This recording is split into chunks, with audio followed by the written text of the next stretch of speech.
बूझो तो जाने। मुझे ये बताओ, आपकी किचन में ऐसी कौन सी चीज़ है जिससे आपका दिन शुरू होता है और ख़त्म भी? मेरे लिए मेरी किचन में वो है मेरा फ्रिज।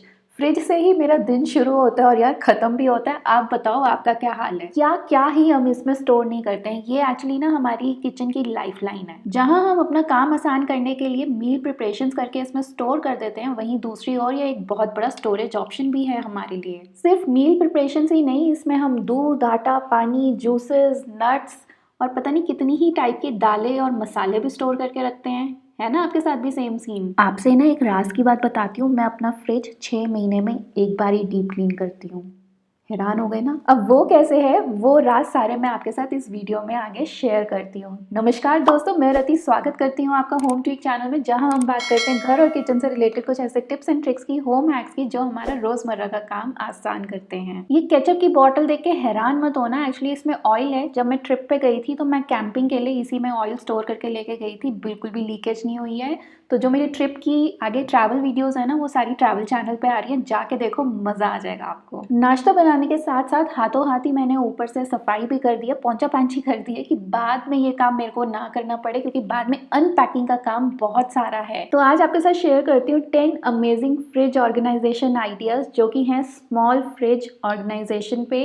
इनमें हम सब के सब no cost DIY organisers use करने वाले हैं। बिल्कुल मिनिमलिज्म वाला ऑर्गेनाइजेशन ये होने वाला है, तो आपको मज़ा आ जाएगा देख के। पैसे बिल्कुल भी नहीं खर्च होने वाले हैं, जीरो कॉस्ट है एब्सोल्युटली। सोने पे सुहागा ये है कि आपको 1 in 6 months इसको क्लीन करना है। कैसे? चलो शुरू करते हैं। सबसे पहली चीज़ है यूज़ ऑफ बास्केट्स। ये बास्केट्स आपके वो वाले बास्केट्स होने चाहिए जो कि आपको फ्रूट्स में मिलते हैं या फिर आप वेजीज में लेके आते हो, जैसे कि एक्सोटिक वेजीज हो जाती हैं, तो उनमें आपको मिलते ही रहते हैं। ठहरो ठहरो, दिखा रही हूँ कि कैसी बास्केट्स हैं। तो मैंने इन बास्केट्स में क्या स्टोर किया हुआ है ना, वो आप देखो। इसमें आप वो चीज़ें स्टोर करके रखो जो आपके छोटे से रेफ्रिजरेटर में ना सारा तहलका मचाती रहती हैं। जितने भी सैशेज हैं, जितने भी पाउचेज हैं, सब इसमें रख दो। छोटी छोटी बॉटल्स भी रख सकते हो, जैसे कि मैंने हर्शीज सिरप की रखी हुई है।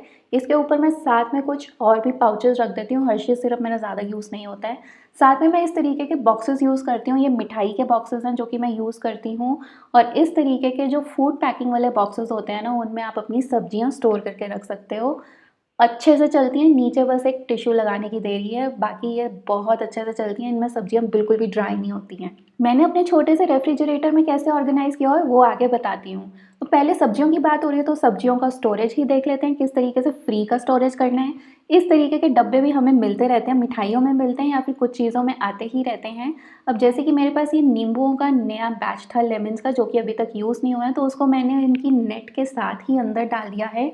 ऊपर एक टिश्यू लगा दिया, और जो अभी प्रेजेंट के 3 नींबू पड़े हैं ना, वो मैंने ऊपर रख दिए कि पहले वो वाले यूज़ होंगे, फिर जो फ्रेश नया नींबू आया है वो यूज़ होगा। अब बताओ, बिना पैसे खर्च किए हो गया ना नो कॉस्ट DIY ऑर्गेनाइजेशन, वो भी आपका छोटे से फ्रिज का। अब फ्रिज को साफ रखने के लिए ये है मेरी मैजिक ट्रिक। मैं यूज़ करती हूँ टिश्यू पेपर। आप इसमें मैट्स भी यूज़ कर सकते हो या आप इसमें पॉलीथीन का भी यूज़ कर सकते हो। मैं टिश्यू पेपर यूज़ करती हूँ बिकॉज वो मेरे लिए ज़्यादा अच्छे से काम करता है, और ये जल्दी जल्दी डिस्कार्ड भी नहीं होते हैं। चाहे ट्रेज हो, चाहे ये आपके लिक्विड वाली डोर की साइड हो, मैं हर जगह टिश्यू पेपर यूज़ करती हूँ।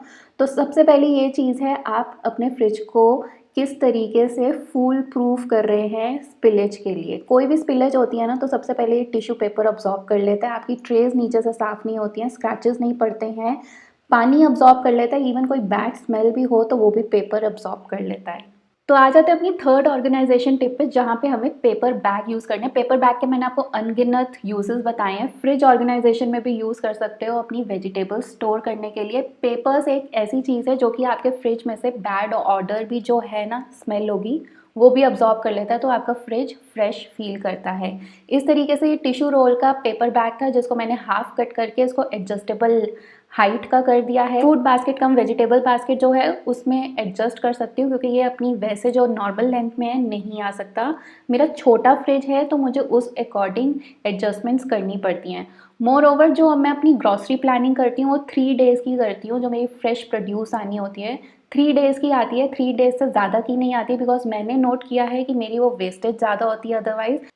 फ्रिज का डोर स्पेस आपको बहुत इंटेलिजेंटली यूज़ करना है। अब अगर आप ठंडा पानी कंज्यूम कर रहे हो तो आप बॉटल्स 2-3 बॉटल्स जहाँ रखते हो उसका आपको स्पेस वैसे निकालना है। मेरे यहाँ पे ठंडा पानी नहीं यूज़ होता है, सब नॉर्मल फ्रेश चीज़ें ही यूज़ होती हैं। मोरओवर मेरे यहाँ पे कोई आपको ज़्यादा प्रिजर्वेटिव या प्रोसेस्ड फूड भी नहीं दिखेगा, बिकॉज आजकल मैं डाइटिंग पे हूँ, घर में सब डाइटिंग पे हैं, तो आजकल ऐसी चीज़ें आ भी नहीं रही हैं, which is a great thing. तो ये जो छोटी छोटी वाली बास्केट थी ना, ये मैं सबसे ऊपर वाली ट्रे में यूज़ करती हूँ, जिसमें होता है हाफ कट वेजिटेबल्स, कभी कभी ऐसे ही डाल देते हैं, लेमन्स डाल देते हैं। आपको एक्चुअली दिखाती हूँ 2 महीने के बाद मेरा फ्रिज कैसा लगता है, वो भी मैं आपको दिखाती हूँ। तो इस तरीके से मेरा फ्रिज बिल्कुल साफ़ सुथरा रहता है। और ऊपर जो टॉप फ्रीज़र वाला सेक्शन होता है ना, उसको भी मैं कुछ इसी तरीके से अरेंज करके रखती हूँ, जिससे कि वो महीनों महीनों तक अनऑर्गेनाइज बिल्कुल नहीं रहता है। जैसा मैं अरेंज करके रख रही हूँ वैसा ही अरेंज रहता है। और मुझे डीप क्लीन करने की तो बिल्कुल ज़रूरत नहीं पड़ती। जब डीप क्लीनिंग की बारी आती है, fridge is the first thing जिससे मैं बिल्कुल संतुष्ट रह सकती हूँ। मुझे बार बार उसको साफ़ करने की ज़रूरत ही नहीं है, बाहर से बस इसको साफ़ करने की ज़रूरत पड़ती है। ये आइस पैक है इसका, जो कि मैं आइस ट्रे है एक्चुअली, जो कि वहाँ लगा रही हूँ, ज़्यादा यूज़ नहीं होती है। तो इस सेक्शन में मैं कुछ मसाले वगैरह रखती हूँ, जो कि अभी मैंने सब डिस्कार्ड कर दिए हैं, बिकॉज ना पाव भाजी खा रहे हैं ना सांभर खा रहे हैं। और फ्रीज़र में मैंने कुछ इस तरीके का एक मैट रखा हुआ है। वेंट्स इसमें कहीं पे भी आपको क्लॉग नहीं करना है, ये चीज़ ध्यान रखना। अगर लाइनर्स यूज़ कर रहे हो, वेंट्स कहीं पे भी क्लॉग नहीं होने चाहिए, नहीं तो आपका फ्रिज प्रॉपर्ली काम नहीं करेगा। 2-3 कुछ एक्स्ट्रा मसाले और कुछ ड्राई फ्रूट्स है जो मैं दिल्ली से लेके आई हुई थी, तो उनको इस तरीके के एक टब में मैंने फ्रीज़र में ही रख दिया। ज़्यादा चीज़ें हैं नहीं। और फ्रिज के बाहर लिस्ट बनाने के लिए मैं इस तरीके की वाइट बोर्ड की मैग्नेटिक शीट यूज़ करती हूँ, जिससे कि मेरी जो जो चीज़ ख़त्म हो रही है मैं हाथों हाथ इसमें लिस्ट करती जाती हूँ, जो कि मंथ एंड पे मुझे काम आती है। चलो अब आपको रियलिटी चेक देती हूँ। Cut to 2 months now. तो 2 मंथ्स के बाद देखो यहाँ पे एक हर्शीज़ का कोको सिरप ऐड हो गया है। ये एक बॉटल और है, क्या है इसमें मुझे पता नहीं, बट आपने फ्रिज को रेगुलरली डी क्लटर ज़रूर करना। जो चीज़ें नहीं चाहिए या एक्सपायर हो गई हैं वो सब निकाल देना। देखो इसमें कितनी सारी चीज़ें ऐड हो गई हैं ना, तो वो सब चीज़ें मैंने देख देख के रखी हैं। ये मलाई वाला बॉक्स है, नीचे सूजी वाला बॉक्स है। जो एक्स्ट्रा सूजी होती है वो मैं फ्रीज़र में रख देती हूँ, बाहर नहीं रखती, उसमें बड़ी जल्दी कीड़े लगते हैं ना, इसीलिए फ्रीज़र में रखती हूँ। और सूजी इज़ समथिंग जो मेरे घर में बहुत यूज़ होती है। तो देखो अब ये कितनी सारी चीज़ें हैं मेरे फ्रिज में। सबसे टॉप रैक में है जो कि लेफ़्ट ओवर फूड है, रात का जो बच जाता है वो फूड है। डोर स्पेस में आप देख रहे हो इस तरीके से खाली स्पेस ही है ये सारा। यहाँ पे आई थिंक ये ग्रीन चटनी का है जो मैं कैंप पे लेके गई थी, अब खाली हो गई है तो इसको फेंक देती हूँ। लेमन्स आप देख ही रहे हो। ये टिश्यू पेपर हल्का सा ख़राब हुआ है। आई मीन 2 मंथ से मैंने टिश्यू पेपर चेंज नहीं किया, और नॉर्मली ऐसा ही होता है, 6 मंथ तक मुझे टिश्यू पेपर चेंज करने की ज़रूरत नहीं पड़ती। तो उसमें वेस्टेज नहीं होती अनलेस एंड अनटिल यहाँ पे कोई स्पिलेज हो, दूध गिर गया, दही गिर गया, उस हिसाब से अगर स्पिलेज होती है तो फिर मुझे टिश्यू पेपर चेंज करना पड़ता है। अदरवाइज़ मैं टिश्यू पेपर चेंज नहीं करती हूँ, उसको उलट पुलट के यूज़ कर लेती हूँ, साफ़ सुथरा ही होता है। फर्स्ट टॉप रैक में देखोगे तो कुछ इस तरीके की चीज़ें इसमें ऐड हो गई हैं। कट लेमन्स हो गए हैं, कुछ ड्राइड चीज़ें हैं, कट हाफ वेजीज़ हैं, वो सब निकाल देती हूँ। तो डी क्लटरिंग और साफ़ सुथरा करना भी उसको ज़रूरी होता है। तो यही सब चीज़ें होती हैं जो मुझे साफ़ सुथरी करनी होती हैं। और ये ट्रेस जो हैं ये मैं रिप्लेस कर देती हूँ धुली हुई ट्रे से, और इनको धोने डाल देती हूँ। तो बस यही है, अपने जितने भी पेरिशेबल आइटम्स हैं उनका स्टॉक रखो, और ज़्यादा वो स्टोर करके मत रखो, बिकॉज वो जब सड़ती हैं ना तो उन्हीं में हमारा ज़्यादा काम लगता है, पानी भी छूटता है उनसे, और गंदा भी फ्रिज बहुत जल्दी होता है। तो इस तरीके से उनको स्टोर करके रखो। अब जैसे दूध वगैरह है, दूध आप पतीले में स्टोर करने की बजाय उसको बॉटल्स में, कांच की 1 लीटर की बॉटल में स्टोर करके रखो, या फिर गडवी आती है, गडवी में स्टोर करके रखो। वो अभी आपको आगे दिखाती हूँ। मैं या तो गडवी में स्टोर करके रखती हूँ या फिर कांच की 1 लीटर की बॉटल में स्टोर करके रखती हूँ डोर स्पेस में। मेरे फ्रिज की डोर स्पेस में एक इस तरीके का छोटा सा पॉकेट भी है, जिसमें मैंने अचार की डब्बियाँ रखी हुई हैं, मार्केट से लेके आई थी मैं, तो वो रखी हुई हैं। तो ये आ गई फ्रूट बास्केट, जिसमें कि मेरी चॉप्ड वेजिटेबल्स हैं मील प्रिपरेशन के लिए। नेक्स्ट डे के लिए गोभी बनानी है, तो गोभी का देखा मैंने लिखा हुआ है गोभी। इसमें कुछ टमाटर कटे हुए हैं, तो इस तरीके से मैं रखती हूँ। ये नीचे वेजिटेबल बास्केट देखो, इसमें अगले दिन की गोभी पड़ी है और आधा ये क्या कहते हैं घिया पड़ा है। जो राइट साइड वाला छोटा आप बास्केट देख रहे हो ना, उसमें मोस्टली जो स्नैक्स के लिए आइटम्स होती है ना, जैसे शिमला मिर्च हो गई, गाजर हो गई, कॉर्न्स हो गए, प्याज हो गया, प्याज तो नहीं डलता है मतलब, तो मिर्ची हो गई, मिर्ची का एक अलग बॉक्स है। इस तरीके से वो साइड में चीज़ें रहती हैं जो स्नैक्स में डलनी होती हैं मोस्टली। तो ये दूध देखो मैं इस तरीके की गड्डी में या तो स्टोर करती हूँ जो कि मेरी डोर स्पेस में आ जाता है, या फिर कांच की 1 लीटर की बॉटल में स्टोर करती हूँ जो कि अगेन डोर स्पेस में आ जाता है। कुछ खीरा टमाटर वगैरह होता है तो वो इस तरीके से मैं स्टोर करती हूँ। तो इनके लिए आप मेश बैग्स भी यूज़ कर सकते हो, बट कोशिश करो वो मेश बैग्स भी आप पेपर बैग के अंदर ही डाल के रखो, जिससे कि आपकी वेजिटेबल बास्केट जो है पूरी गंदी नहीं होती है। तो एट द एंड जब आप उसको डीप क्लीन करने जाते हो ना, आपको कुछ नहीं करना, बस एक गीला कपड़ा लगाना है, कुछ भी नहीं करना। और जब मुझे फ्रिज डीप क्लीन करना होता है, मैं प्योर विनेगर, वाइट विनेगर से फ्रिज डीप क्लीन करती हूँ। कोई साबुन नहीं लगाती हूँ, कुछ नहीं करती हूँ। एक कपड़ा लेती हूँ, स्प्रे बॉटल में विनेगर लेती हूँ और वो पूरा अपना फ्रिज में स्प्रे कर देती हूँ और उसी से कपड़े से वाइप डाउन कर देती हूँ। जितनी बैड स्मेल होती है या जितना उसमें कुछ स्टिकी होता है सब निकल जाता है। ये है मेरी इस महीने की ग्रॉसरी लिस्ट जो कि मुझे लेके आनी है, जो ख़त्म हो गई है एक्चुअली, वो लेके आनी है। छोटे फ्रिज को ऑर्गेनाइज रखने के लिए सबसे मेन ट्रिक है कि आप ज़्यादा सामान उसमें मत भरो, उससे उसकी जो इफेक्टिवनेस है वो भी कम हो जाती है, ज़्यादा गर्मियों में अच्छे से काम नहीं करेगा। और पेरिशेबल आइटम्स जो हैं अपने उतने ही लेके आओ जो 3-4 दिन तक आपके चल जाएँ, आपको पता है कि यही यूज़ आने हैं, उसके बाद दोबारा रीफिल कर दो।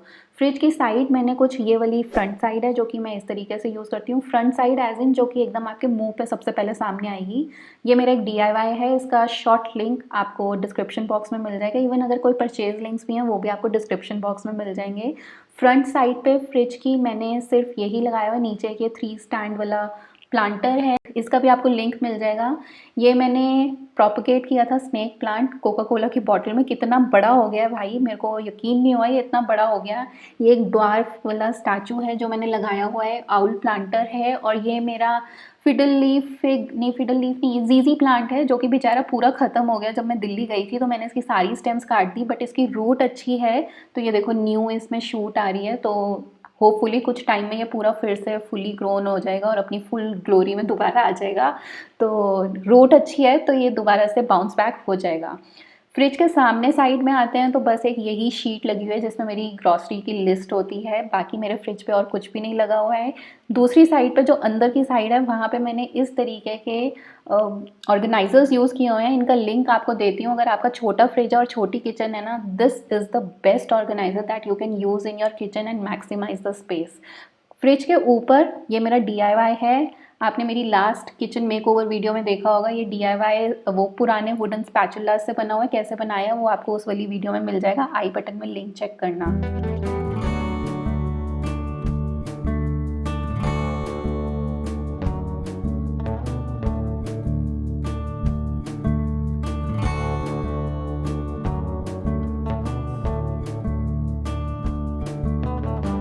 साइड में ये मैग्नेटिक जो ऑर्गेनाइजर्स हैं ये यूज़ करने से ना मेरे फ्रिज की टॉप बिल्कुल खाली हो गई है। वही मैं करना चाहती थी, बिकॉज जब आप ड्राइंग रूम से एकदम किचन में आते हो ना तो वो फ्रिज के ऊपर जो पड़ा हुआ है ना उस पर एकदम से आपकी नज़र जाती है। मेरे को वो अच्छा नहीं लग रहा था तो मैंने ये फ्रिज की लेफ्ट साइड में मैग्नेटिक जो ऑर्गेनाइजर्स हैं वो ऑर्डर किए और उनसे मेरा काम ईजी हो गया। मेरे फ्रिज की जो टॉप साइड है वो अब खाली हो गई। अदरवाइज़ वहाँ पे पहले मैंने एक रोटेटिंग ट्रे रखी हुई थी, उसमें अपनी चाय पत्ती, चीनी, इलायची, तेल की बॉटल्स सब वहाँ रखी हुई थी। बट वो देखने में ना मुझे बड़ा क्लमज़ी सा लगता था। ऑर्गेनाइज़ कर करके भी ना एक जो वो आता है ना कि ऑर्गेनाइज़ नहीं हो रहा, अच्छा नहीं लग रहा, वो मज़ा नहीं आ रहा, तो वो चीज़ हो रही थी। इसका आप सक्शन पावर तो नहीं है, मैग्नेटिक होल्ड देख रहे हो इसका कितना अच्छा है। ये मैंने 2 मँगवाए हैं, 2 के सेट में मँगवाए हैं और इनको बिल्कुल एक स्ट्रेट लाइन में लगा दिया, जैसे कि एक स्ट्रेट ऑर्गेनाइज़र हो। सारी की सारे कांच की कंटेनर्स इस पे लगाई हुई हैं, कांच की 750 ml की बॉटल लगाई हुई है, देसी घी रखा हुआ है, चाय स्टेशन बनाया हुआ है इस पे और अपने फ्रिज पे से सब कुछ मैंने हटा दिया फाइनली। मतलब अब मेरे को अपना फ्रिज अच्छा लग रहा है। सो गाइज़, ये आपको 10 अमेजिंग फ्रिज ऑर्गेनाइजेशन आइडियाज़ कैसे लगे? अगर आपका भी छोटा सा स्मॉल फ्रिज है और आपको ये ऑर्गेनाइजेशन टिप्स अच्छे लगे हैं तो चैनल को ज़रूर सब्सक्राइब करना, वीडियो को लाइक करना और मुझे बताना आप इनमें से कुछ फॉलो कर रहे हो या नहीं। मैंने जब अपनी लाइफ डीक्लटर करनी शुरू करी थी ना, साथ में मैंने जब अपना फ्रिज भी डीक्लटर करना शुरू किया था, मैंने एक चीज़ ठान ली थी कि इसमें मुझे कैफिनेटेड या फिर जितनी भी शुगरी आइटम्स है ना वो सब मुझे अपनी लाइफ में से निकालनी है। तो आपने नोट किया होगा कि मेरे फ्रिज में वैसे भी कोई आइटम नहीं है कि जो अपनी हेल्थ को और नुकसान पहुंचाए, बिकॉज ऑलरेडी हम बहुत नुकसान पहुंचा चुके हैं। Now it's time to make amendments और उसको हमें रिकवर करना है। तो इसीलिए अब हेल्दी लाइफस्टाइल की तरफ आगे बढ़ना ज़रूरी है। एज हमारी बढ़ती जा रही है, उसी हिसाब से हमें आगे हेल्दी लाइफस्टाइल की तरफ बढ़ना पड़ेगा। इवन जो ये चीनी है ना, मेरी हफ्ते में बस एक बार यूज़ होती है और मेरी 1 किलो चीनी 1 महीने तक चलती है, क्योंकि हमारे घर में कोई चीनी लेता ही नहीं है, जस्ट कभी एकदम से ज़रूरत पड़े तब लेते हैं। तो अगर आपका भी घर छोटा है, फ्रिज भी छोटा है, किचन भी छोटी है, तो ये छोटे-छोटे टिप्स अपनाओ और अपनी लाइफ को सिंपल कर लो। Always remember you are the powerhouse of your house, और उस पावर को आपने बरकरार रखना है अच्छे-अच्छे काम करके। अपना बहुत सारा ख्याल रख